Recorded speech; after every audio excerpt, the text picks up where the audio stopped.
9 years. I gotta put on my YouTube jacket for this one. Okay, there we go. Better mic. What's up, guys? This is a video that's gonna be different than my DIYs, art stuff, resin stuff. It's been so long since I've actually sat down and like talked to you guys. So I feel like maybe I should do one, especially since my YouTube channel just turned 9 years old. So I figured, why not have a video where I chat with you guys about my experience doing YouTube for 9 years, things I've learned, funny moments that have happened, and also talk about how my channel has changed. Because it's changed a ton. My YouTube channel's birthday is on the same day as my dad's birthday, October 15, 2012. My dad wasn't born in 2012.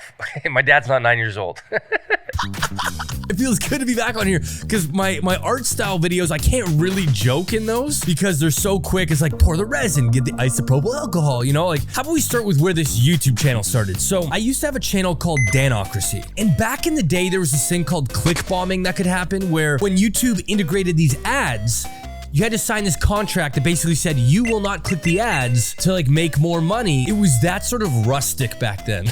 Like you could literally click your ads 10 times and you would make more money. What would happen basically back then is if you didn't like somebody, you could click bomb them. So you would just go on their videos or on their channel, just click the ads a bunch of times. Google at the end of the month would see, oh my God, you've gotten 40 clicks from this IP address. That must be yours. We're removing you for life. So anyways, I get this email one day. I thought it was so unfair and I was actually so heartbroken by this because I knew I wanted to do YouTube. I worked so hard at it and with no sort of justification, they just took that away. So I remember sitting there at home going like, oh man, I could either stop now and just go do something else, or I could start a new channel and try again. And so I decided, okay, I want to keep doing this. Let's start another channel. So that's how it started. Then with the Danocracy, I started at a weird time. I was living in Toronto. At the start of this channel, I had to move my life to Dallas, Texas, and that's where the chunk of this channel sort of got its bones. I made tons of videos, and over the years, my channel has changed. I did skits, I did comedy, I've done tutorials, experiments, magic tricks, inspirational videos talking about mental health, and now, as of recent, it's sort of changed into like art, resin, DIYs. If ever you want to do YouTube, or really honestly anything in life that you want to have continued success, you need to change.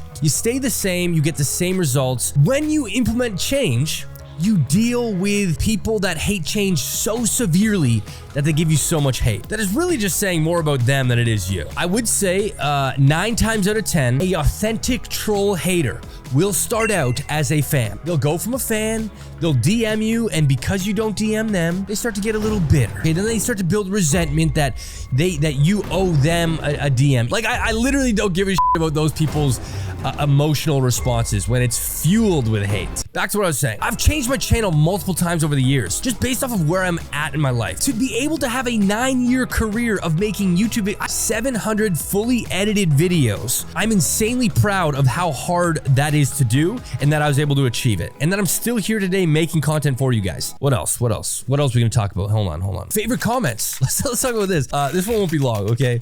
I love this, okay? Because it's so funny to me. I made a video probably at this point years ago where it was a challenge video on trying to spend $1 billion in under 30 minutes. The average person would know I don't have $1 billion, okay? Even in the video, I say it's like a metaphorical $1 billion. I still get comments on that video from kids, which is cute because their imagination is so wild, but it's them sort of getting mad at me on how I spent my $1 billion or how I could have spent it better in this world and I should have gave some to the homeless. Like that comment comes up a fuck ton. I don't know why. You should have gave it to the homeless. Anytime you make something in excess, oh, you should have gave it to the homeless. Oh, you have extra pipe cleaners? Should have gave it to the homeless. Oh, you're gonna throw that spray paint can with a little bit of paint left? Should have gave it to the homeless. I don't know why people just think the homeless want the dumpings and the scraps of other people. That's not how it always works, guys. These are real people that are trying to make a go at life that may have fallen on hard times. They don't want my leftover isopropyl alcohol. That's just one of the comments. The $1 billion comment was funny too to me. Let's talk about lessons.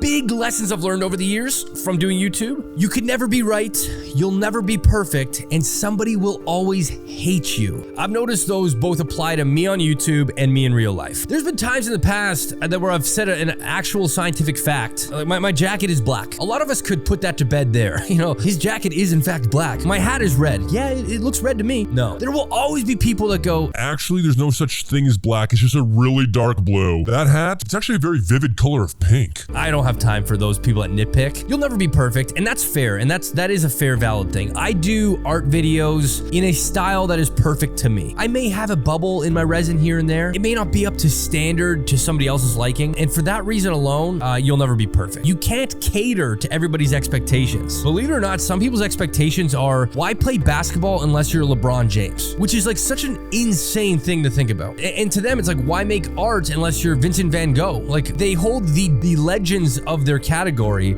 and expect, unless you're gonna perform at that level, why do it? As if there's no other forms of success out there. The top of the top or nothing. And that's why those people get stuck in life, is because they're striving for such a massive gap of growth. You don't just become LeBron James. It takes like steps and progress and failures, but those people don't factor that in, you know? And lastly, I'll wrap it up here, guys. YouTube over the years has given me the gift of being able to grow my creativity and maintain my youthfulness. And not in like a Peter Pan syndrome type of way where I'm forever just a big kid. I would say I'm a big kid, but I'm a big kid that has been responsible. And I can thank YouTube for that. It's allowed me to live in a world where I'm not being consistently criticized by my immediate peers. I'm being consistently criticized by a kid named Landon in Southern California. But I don't have people in my house, in my daily life saying, that's wrong, that's stupid, do it this way. I don't have a boss correcting me. So naturally, I'll make failures on my own. I'm also being able to fully do things in my way. I can get people are upset that maybe I don't post as much on YouTube. Currently, it's temporary, guys. Everything is temporary. And I've talked about this. It's because my views on TikTok are in a totally different realm than YouTube. And it's the same content. Same with Instagram. My views on Instagram are 30 times better than YouTube. And it's the same content. Put in enough work, over 700 videos fully edited, exclusive to YouTube, that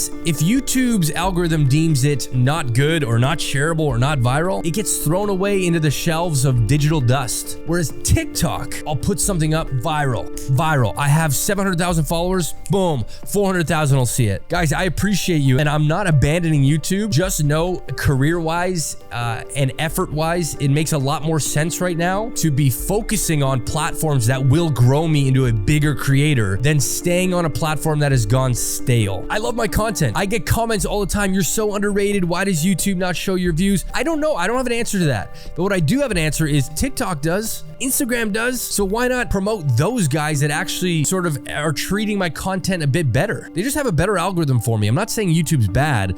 I'm just saying its algorithm doesn't vibe with my content. All in all, I want to thank you guys so much for over the years. If you've watched, if you continue to watch, if you're still here, if you support me on any other platform, I'm not asking you to pay for my content, because you're doing enough by actually watching and spending time. That is a currency to us. I didn't just become successful all on my own. I was able to do social media because of you watching this right now, even if you're watching this right now. So thank you, honest to God, thank you so much for allowing me to do this. I've been able to travel the world. I was able to get a beautiful dog named Charlie, who I'm totally in love with. There's a lot of gifts that I've gotten through hard work and your attention. So I mean, all I can say is thank you without making this like overly, oh my God, I love you, I'm gonna do a 9-year giveaway. I shouldn't have said that, because now you guys are like, why didn't you do a giveaway, you cheap bastard? That's this video. I do have more art videos. If you guys want more content, TikTok, I'm posting a lot of smaller stuff that just wouldn't be as long on YouTube. Thank you so much for everything you've done for my life over the past 9 years. It means a lot. So yeah, see you guys in my next video though. Later.